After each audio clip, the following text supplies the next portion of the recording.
Talking with Frank Trigg on thefukerton.com. It's frustrating when you see these guys that are such great mixed martial artists have that desire. You wish that it would just be focused on mixed martial arts. Trigg, I got to ask you, I know you're involved with TNA. I'm a big fan of wrestling. I know you know who Kurt Angle very well. What's the deal, man? We've heard for a couple years now that he wants to try his hand at mixed martial arts. He says he's in discussion with Affliction, with UFC. Are we actually going to see him make the move? Well, I've been telling him as his friend, don't do it. Really? Don't do it. You make a lot of money over at TNA.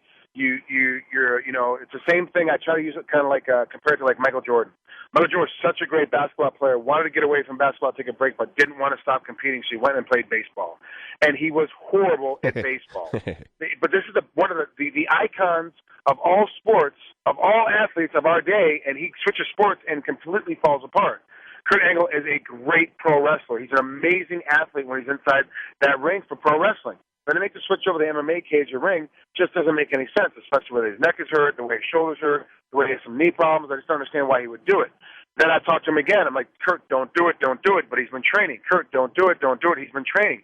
He's serious. And even in spite of me telling him all the downfalls of doing it, he's still seriously training. He spends a lot of time in Pittsburgh when he's not on the TNA circuit, and he's training his jiu-jitsu. He's training his wrestling again. He's training his boxing. He's really working out. As a matter of fact, if you watch him at TNA, Kurt's a little smaller than he has been in the past because he started losing weight because he's training so hard.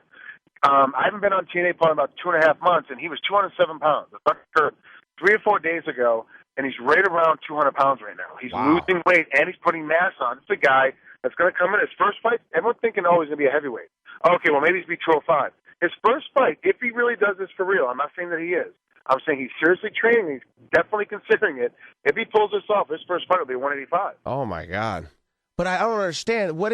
Is it just because it's what you said, that he's just so competitive and he's dominated every other aspect of wrestling? Is it just because he still feels the fire to compete in something else? Because you know as well as I do how injured his neck is. And I actually did an hour interview with him once where he talked about how him and Lesnar rolled backstage and he tapped Lesnar multiple times.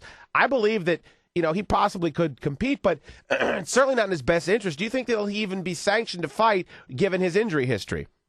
You know what? I don't know. One of the things about the commissions is don't look at your injury history. Don't take a medical report and look at your medical file and go, you've been hurt here, you've been hurt here, you've been hurt here.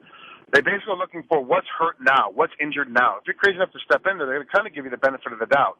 So, they're checking your eyes and make sure there's no detached retinas. They're going to check your joints and your bones and make sure there's no breakages or tears.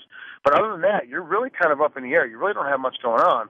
And they kind of leave you out there a little bit. Yeah. So it's okay to kind of be left out there. It's okay to be kind of, where some of these guys are a little bit damaged, but they still have the ability to fight because no one goes into a fight 100%. Everyone's got a little bit of damage someplace.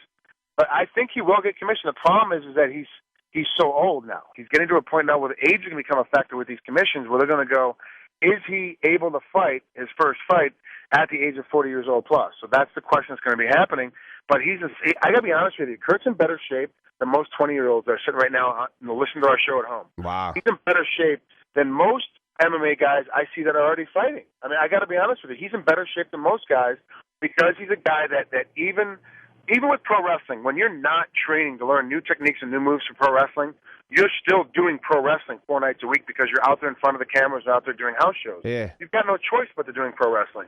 So a lot of us are off partying it up and hanging out and screwing off and dicking around. He's not. He's actually got to get ready. He's got to get up the next morning and go and do a pro wrestling show, so he can't be screwing off like the rest of us. He runs 5 miles every day like he normally does, and that keeps him in pretty decent shape with a little bit of hype and a little bit of push. I think he can make it happen. Yeah, it'll certainly be interesting, and it'll be great to see that pay-per-view crowd that always follows Brock Lesnar follow Kurt over and get more exposure for MMA. Trigg, let me ask you about one of the most unbelievable matches I saw simply because I didn't think it would happen. Frank Trigg looks like a completely different guy. I've never seen him throw hands that way, and he stopped Minotauro the way that nobody ever has, and just looks like he's at the top of his game after an accident that I certainly thought would probably be at least a downside of his career. What can you say about Frank Trigg? What do you think about the upcoming matchup with Brock Lesnar? Well, you know what? He already beat Brock Lesnar once, and now he's got more confidence and more ability. I mean, all of a sudden, now you're looking at a guy that's not scared to stand there. The first time he fought Brock, he was scared to throw his hands. Yeah. We're talking about a guy the first time he fought Brock wasn't sure what was going to happen. Now he's got a little taste of what's going to go on. He knows he can submit him. He knows he can break something off on him, and Frank Mir's one of those guys that will break something off on him. Yeah. It's amazing what can happen. With Frank's confidence now with his hand game, the only place that Frank can go is up. Now, what happened too is after the fight, everyone's remembering, what he looked like against Hardunk. He won, but he didn't look great. Remember what he looked like against Brandon Vera when he got completely destroyed. He didn't train for those fights because he was still doing rehab for his leg. He had already lost the title because he got stripped because he couldn't defend the title fast enough after the injury. So all of a sudden, looking at a two-time UFC champ that never lost the title the first time, it got taken away from him because he couldn't defend it. He's got doubts. He's been injured. He's not sure. If you look at the fights right after the injury, after the motorcycle accident, he actually changed his stance because he wanted to protect that leg a little bit more. I mean, it became a big deal. Like, Frank was really worried about himself. This time he went out there. He trained hard. He trained smart. He went after it the way he was supposed to go after it. And all of a sudden, now when he shows up as an 8-week training camp, the way he's supposed to have an 8-week training camp, he's got his whole family behind him. He really get himself together. The wife told him, hey, look, stop being a wimp, stop being a puss, just not fighting the way you're supposed to be fighting.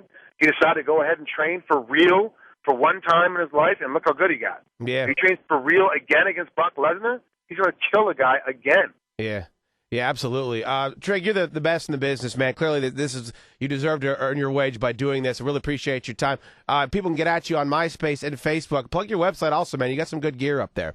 You go to Triggonomics.com. That's TRIGGON as in Nancy, OM as in Mary, ICS. If you can't spell that, FrankTrigg.com will actually reroute you there as well.